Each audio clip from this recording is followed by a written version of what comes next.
তন্ময়দা, আমি মানে ওই একই জায়গাতে যাচ্ছি, তিনটে ভাগে, মূল তিনটে ভাগ। আপনি যেহেতু শুরুর অংশে ছিলেন না, প্রথম ভাগ হলো বাংলাকে ক্রমশ বাংলাদেশ বানানোর চেষ্টা হচ্ছে, সেটা নিয়ে আমরা মানে অনেকেই কনভিন্সড।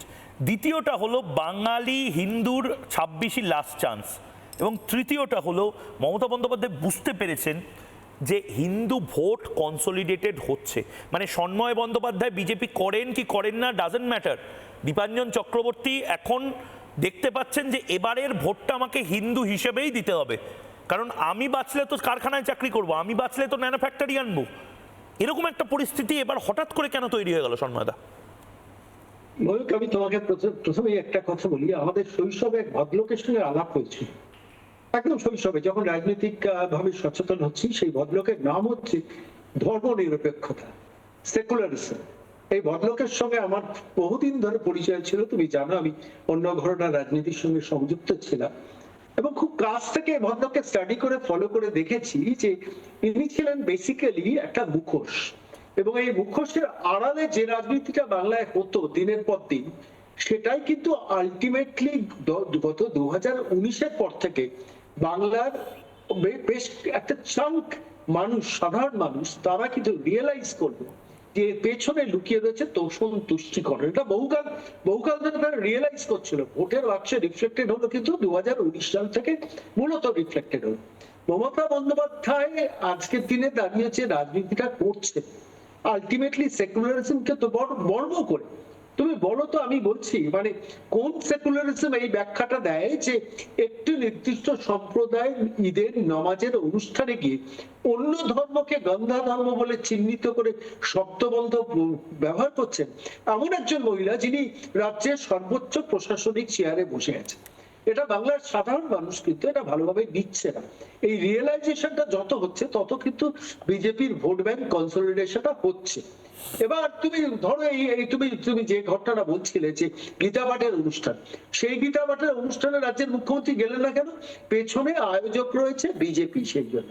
অর্থাৎ হিন্দুত্বের সঙ্গে বিজেপির সম্পর্কটাকে ভালো করে খেয়াল করে দেখো, লক্ষ্য করো, মমতা বন্দ্যোপাধ্যায় নিজেই কিন্তু একদম অ্যাটাচ করিয়ে দিচ্ছেন, এবং তিনি যে নির্দিষ্ট একটি ছোট্ট জনসংখ্যার গোষ্ঠীর সঙ্গে তিনি সম্পৃক্ত, এবং তাদের নানান ভাবে তিনি সন্তুষ্টিকরণের প্রক্রিয়ার মধ্যে একটা ভোট ব্যাংক তৈরি করেছেন, যে ভোট ব্যাংকের মধ্যে বিভিন্ন ধরনের পদ্ধতিতে এসআইআর তাদের বাঁচানোর চেষ্টা হচ্ছে যারা এদেশের আদৌ নাগরিক নয়।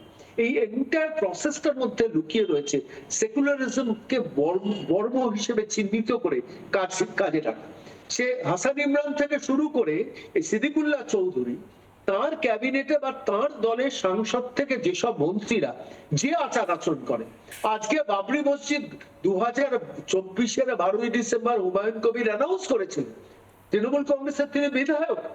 মমতা বন্দ্যোপাধ্যায় প্রকাশ্যে কোনোদিন কন্ডেম করেছেন? প্রকাশ্যে হুমায়ুন কবিরকে নিয়ে বসে বলেছেন না তোমার তোমাকে বহিষ্কার করেছেন? কবে করলেন? 4 ডিসেম্বর মমতা বন্দ্যোপাধ্যায় যখন স্টেজে উঠছেন তার আগে দুপুর বেলা, মানে নাটকীয় ভাবে বহিষ্কার করেননি, সাসপেন্ড করেছেন। তুমি একটু টেকনিক্যালি জায়গাটা দেখে নাও, সাসপেন্ড করেছেন, দল থেকে কিন্তু বহিষ্কার করেনি, অনির্দিষ্টকালের জন্য সাসপেন্ড না, অনির্দিষ্টকালীন। আমি আরেকটা ছোট্ট তোমাকে একটা তথ্য দিই। মোহন ভাগবতের অনুষ্ঠানের, ইন্টারনাল অনুষ্ঠানের পুলিশি পারমিশনের জন্য আরএসএস কে আদালতে যেতে হয়েছিল। আর ঠিক একই সময় আমরা দেখলাম যে বাবরি মসজিদ শিলান্যাসের জন্য এসডিপিও, এসডিও, এসপি সমস্ত লেভেলের পারমিশন হুমায়ুন কবিরের কাছে পৌঁছে যাচ্ছে। এটা কিসের ইন্ডিকেশন?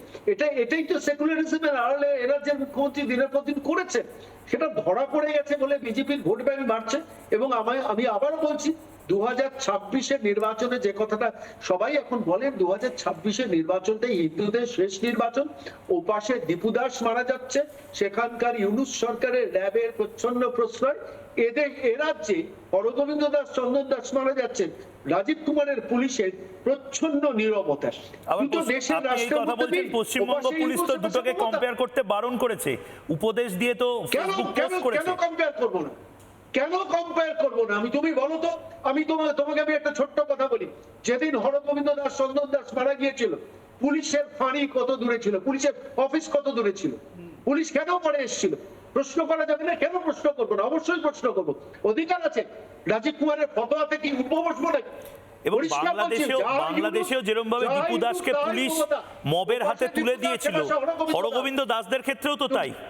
শুধু তাই নয় সন্ময় দা, আরেকটা জিনিস, আরেকটা খুব খুব উল্লেখযোগ্য জিনিস, বেগবাগানে যেভাবে এলোপ্যাথারি লাঠিচার্জ করা হলো হিন্দুদের ওপরে, এই লাঠিচার্জটা যদি সেদিন হরগোবিন্দ দাসের বাড়ির সামনে করতো পুলিশ, তাহলে হয়তো হরগোবিন্দ দাস বেঁচে যেত। তোমাকে বলুন, আমি একবার একটু ছোট্ট করে থামাচ্ছি। বলুন। আচ্ছা তুমি বলো তো, ADG south Bengal law and order Suprotim Sarkar ফলাও করে প্রেস কনফারেন্স করতে বসে গেলেন কিসের জন্য? না, হরগোবিন্দ দাস, চন্দন দাসের ব্যাপারে আমরা কত তদন্ত করেছি। আচ্ছা, পুলিশের ভূমিকা নিয়ে তদন্ত হয়েছে? Suprotim Sarkar ADG south Bengal law and order সেটা বলতে পেরেছেন? এক। 2 নম্বর পয়েন্ট বলি, রাজ্যের মুখ্যমন্ত্রী পরবর্তীকালে গিয়ে বলেছিলেন না, বাংলাদেশ থেকে এসে উস্কে দিয়ে এই ঘটনা ঘটিয়ে চলে গেছেন। বিএসএফ 4,000-5,000 টাকা খরচা করে লোক ডিপ্লয় করেছে, মুখ্যমন্ত্রীকে তদন্তের আওতায় এনেছেন সুপ্রতিম সরকার। ক্ষমতা আছে, হিম্মত আছে তার। এই প্রশ্নগুলো তো করার জন্য সকল মিনমিনে মিডিয়া নেই। অন্তত তোমরাই তো একমাত্র প্রতিবাদটা করছো, এ ধরনের টক শো করছো, তোমাদের ধন্যবাদ জানাচ্ছি। যে আজকের দিনে দাঁড়িয়ে মমতা বন্দ্যোপাধ্যায়কে ইন্টারোগেশনের মধ্যে আনা উচিত ছিল। হরগোবিন্দ দাস, চন্দন দাসের হত্যাকাণ্ডের পর যে বিবৃতি তিনি দিয়েছিলেন যে বিএসএফ লোকজনকে ডিপ্লয় করছে 4,000-5,000 টাকা দিয়ে, কোন রাজ্য পুলিশের সুপ্রতিম সরকাররা তাদের তদন্তের আওতায় আনতে পারবেন? হোক, যদি বিএসএফ যদি সত্যি করে থাকে তাহলে বিএসএফ এর বিরুদ্ধে শাস্তি ব্যবস্থা করলেন না কেন? আর যদি রাজ্যের মুখ্যমন্ত্রী মিথ্যা কথা বলেছেন তাহলে তার বিরুদ্ধে কেন এফআইআর হবে না? কেন তাকে ইন্টারোগেশনের জন্য পুলিশের তথাকথিত সিট যারা জাফরাবাদের ব্যাপারে তদন্ত করেছিলেন তারা ডাকবেন না? শুভেন্দু অধিকারীও একটা কথা বলছেন যে নানা ধরনের কন্টেন্ট দেখার জন্য লাইক করুন, শেয়ার করুন আমাদের ফেসবুক পেজ, সাবস্ক্রাইব করুন আমাদের ইউটিউব চ্যানেল। পাশাপাশি অন্যান্য ব্রেকিং নিউজের জন্য অবশ্যই চোখ রাখুন রিপাবলিক বাংলায়।